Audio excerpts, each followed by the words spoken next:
Sir Bankipur के नतीजे, sir Bankipur के नतीजे पर, बांकीपुर के नतीजे पर, बांकीपुर सर, बांकीपुर के हार के बाद भारतीय जनता पार्टी के कार्यकर्ताओं को कुछ बाकी बचा ही नहीं और 12 साल का ही रिटर्न गिफ्ट मिला है बीजेपी को। बीजेपी अगर कुंदरकी की तरह चुनाव लड़ती या बंगाल की तरह चुनाव लड़ती, बीजेपी फोर्स को लगा देती और जैसे चुनाव लड़ते हैं बीजेपी के लोग, तो बीजेपी की हार नहीं होती। ये आपको हमको समझने की बात है।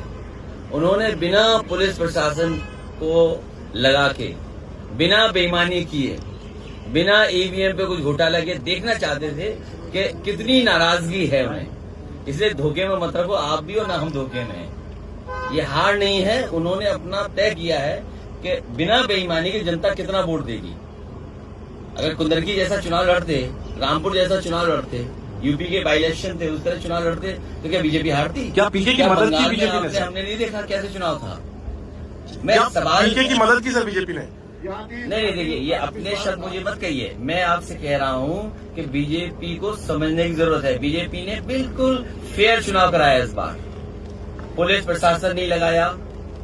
जिस तरीके से उन्होंने कुंदरकी चुनाव में, मीरापुर के चुनाव में, रामपुर के बाई इलेक्शन के चुनाव में या अन्य जो बाई इलेक्शन यूपी के हुए थे, जो बेईमानी की थी वो नहीं की।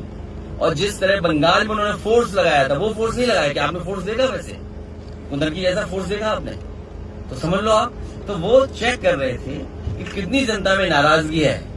जब आम चुनाव आएगा तो वो अपना फोर्स लगा देंगे। अब तो दतिया की तो बतिया ही मत करो, बात ही मत करो आप। हमें खुशी है कि दतिया की जनता ने और समाजवादी कार्यकर्ताओं ने जिम्मेदारी से, आपने जीतू पटवारी से, सर आपने जीतू पटवारी से बात की थी दतिया को लेकर, दतिया में आपने मदद की? मैंने कांग्रेस पार्टी के प्रदेश अध्यक्ष और उनसे बातचीत हुई और हमारी पार्टी का जो भी संगठन है मध्य प्रदेश का और झांसी का, क्योंकि रिश्तेदारियां हैं आपस में, विधानसभा में इधर उधर दोनों क्षेत्रों में एक दूसरे की रिश्तेदारियां हैं, तो जो मदद और सहयोग कर सकते थे हम लोगों ने किया।